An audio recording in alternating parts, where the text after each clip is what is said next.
Hello बच्चों, कैसे हैं आप। उम्मीद है सभी बच्चे घर पर होंगे और सुरक्षित होंगे। बच्चों, हमने पिछली क्लास में जाना था लॉ ऑफ रिफ्रैक्शन, अपवर्तन के नियमों को, जिसमें हमने अपने एक सेकंड लॉ को जाना था, स्नेल का नियम। आज हम इसी नियम को आगे को पढ़ते हैं और जानते हैं इसकी क्या क्या बारीकियां हैं। और आज हम एक न्यूमेरिकल के द्वारा भी जानेंगे स्नेल के नियम की कुछ विशेषता को। तो बच्चों, हमने पिछली क्लास में जाना था, वहाँ आपको ध्यान होगा हमने आपको कुछ एक प्रैक्टिकल में बताया था कि हमने एक आपतित और अपवर्तित किरण के कुछ एंगल्स दिए थे आपको, जिसमें ये एंगल थे। और आपने जब स्नेल के नियम में जो था sine I upon sine R is equal to constant में जब इन वैल्यूज को पुट करके रखा तो आपके पास आंसर आया 1.5, 1.5 और 1.5। तो हमने जाना कि ये वैल्यू नियत थी, ये नियतांक था। तो यहां तक हम पिछली क्लास में पढ़ चुके। आज बच्चों हम इस कांस्टेंट वैल्यू के बारे में जानते हैं। ये जो कांस्टेंट वैल्यू है, इसको एक नाम और दिया गया, इसे कहा जाता है अपवर्तनांक। क्या कहते हैं इसे? इसे कहते हैं हम अपवर्तनांक, या फिर इसे हम कहते हैं रिफ्रैक्टिव इंडेक्स। डिनोट अपवर्तनांक को डिनोट करते हैं n से। तो हम लिख सकते हैं sine i over sine r is equal to n, जहां पर n है अपवर्तनांक। अब ये अपवर्तनांक है क्या, थोड़ा आज हम इसके बारे में समझते हैं। देखिए, आप फिर से इस टेबल पर ध्यान दीजिए। यहां आपको जो एंगल्स दिए हैं ये है क्या। अगर हम एक रफ डायग्राम ड्रॉ कर लें इसका कुछ इस प्रकार से, तो हम कहेंगे जैसे कि सपोज यहां पहली बार में 30 डिग्री का कोण बनाया था, ये नॉर्मल है हमारा। और ये जब यहां से अपवर्तित हुई किरण तो इसने यहां 90 डिग्री का कोण बनाया, ये 30 और यहां पे 90 डिग्री का एंगल बना था। तो ये वास्तव में है क्या, ये है प्रकाश का विचलन, डेविएशन ऑफ लाइट। ये है विचलन, किसका विचलन? प्रकाश का। ये प्रकाश का विचलन है जो ये प्रदर्शित कर रहा है। यहां ये जो n वैल्यू है, जो अपवर्तनांक है, ये विचलन को प्रदर्शित करती है, डेविएशन ऑफ लाइट को प्रदर्शित करती है। जैसे अगर 30 डिग्री का आपतन कोण है तब 19 डिग्री का अपवर्तन कोण है, तो ये विचलन हुआ। ठीक ऐसे ही जब 50 डिग्री का एंगल ऑफ इंसिडेंस था तब जो डेविएशन हुआ और रिफ्रैक्शन जो हुआ, वहां पर जो एंगल ऑफ रिफ्रैक्शन बना वो 30 डिग्री का बना। तो हम कह सकते हैं कि अपवर्तनांक प्रकाश के विचलन को प्रदर्शित करता है।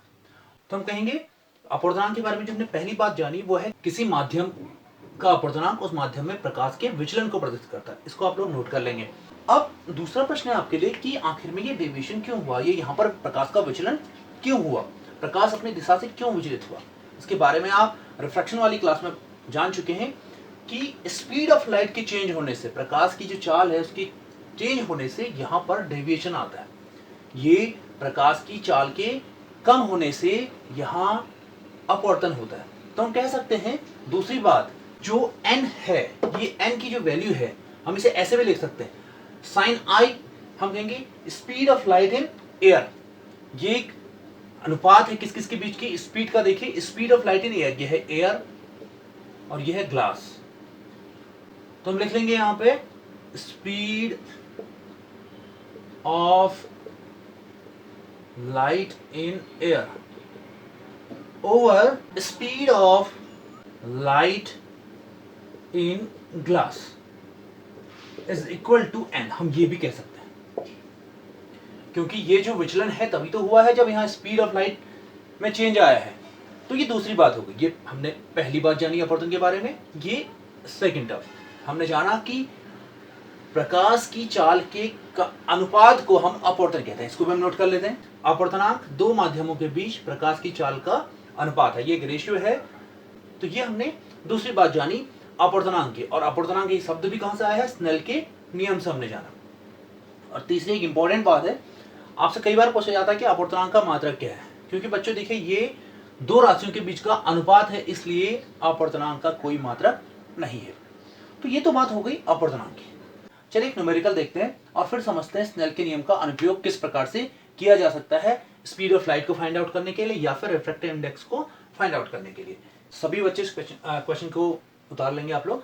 क्वेश्चन है आपके लिए, प्रकाश y में 1.5 अपवर्तनांक की कांच की प्लेट में प्रवेश करता है। कांच में प्रकाश की चाल कितनी होगी तथा कांच का अपवर्तनांक 1.50 है से क्या अभिप्राय है। बच्चे बहुत इंपॉर्टेंट क्वेश्चन है जो आपके न्यूमेरिकल में आता है। सबसे पहले हमें इस क्वेश्चन में जो डेटा दिया है उस पहले उसको उतार लेते हैं। तो हमें दिया है अपवर्तनांक तो अपवर्तनांक n अब आप जानते हैं, n की वैल्यू दी है 1.50। इसके पीछे कोई इसकी यूनिट नहीं रखेंगे हम। और अब आपसे पूछा गया है कि प्रकाश वायु से कांच में प्रवेश कर रहा है। अब कांच में प्रवेश कर रहा है कहां से? वायु से।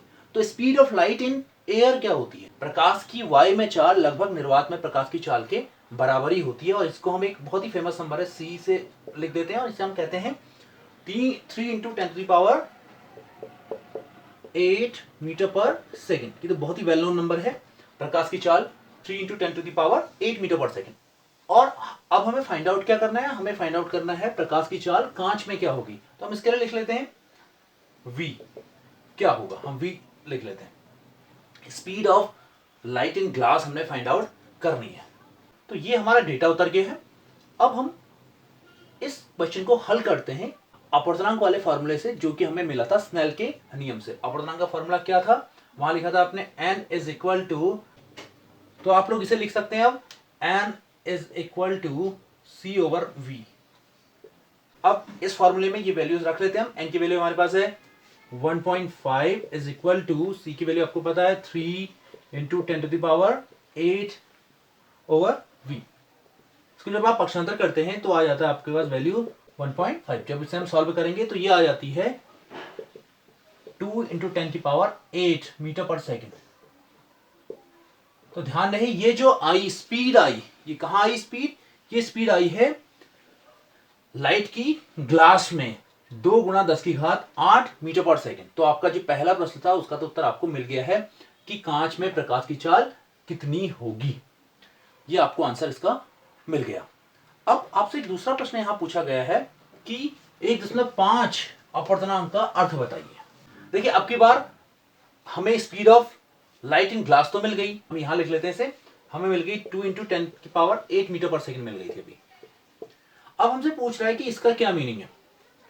देखिए, इसकी मीनिंग को समझने के लिए हम इसको फिर से ही इस फॉर्मूले में रख लेते हैं। n is equal to, suppose ये हमें पता नहीं है, n is equal to c upon v, जहां c की वैल्यू है आपकी 3 × 10⁸ ओवर 2 × 10⁸। जब आप इसे सॉल्व करेंगे तो कितना आ जाएगा? ये आ जाएगा 1.5। देखिए, फिर से आपको यही वैल्यू मिल गई। तो हम कह सकते हैं इस कथन का अर्थ है कि प्रकाश की चाल कांच में वायु की चाल की कितना है? देखिए 3 × 10⁸ ओवर 2 × 10⁸ है। यानी कि हम कह सकते हैं प्रकाश की चाल, इसका मीनिंग हो गया प्रकाश की चाल कांच में वायु की चाल की 1/1.5 गुना है ना? वायु की चाल, वायु में प्रकाश की चाल की 1/1.5 गुना है, तभी तो आपकी चाल ये आई थी 2 × 10⁸ मीटर पर सेकेंड। तो ये हो गया आपके दूसरे प्रश्न का उत्तर। बच्चों, ये थे कुछ स्नेल के नियम के अनुप्रयोग, जिसके द्वारा हमने अपवर्तनांक को सीखा और इस प्रकार से न्यूमेरिकल को हल करना भी सीखा। तो आज की क्लास के लिए यहीं तक। आज जो आपने होमवर्क करना है उसमें आपने, तो बच्चों आज जो आपने होमवर्क करना है उसमें पहला प्रश्न आप लोग नोट करिए। आपने करना है अपवर्तनांक को परिभाषित कीजिए, इसका मात्रक क्या होता है लिखिए। दूसरा प्रश्न आपने नोट करना है, प्रकाश वायु से 1.31 अपवर्तनांक के बर्फ के टुकड़े में प्रवेश करता है, बर्फ में प्रकाश की चाल कितनी होगी। तो बच्चों, आज के लिए यहीं तक। नेक्स्ट क्लास में हम लोग जानेंगे लेंस के बारे में। थैंक यू बच्चों।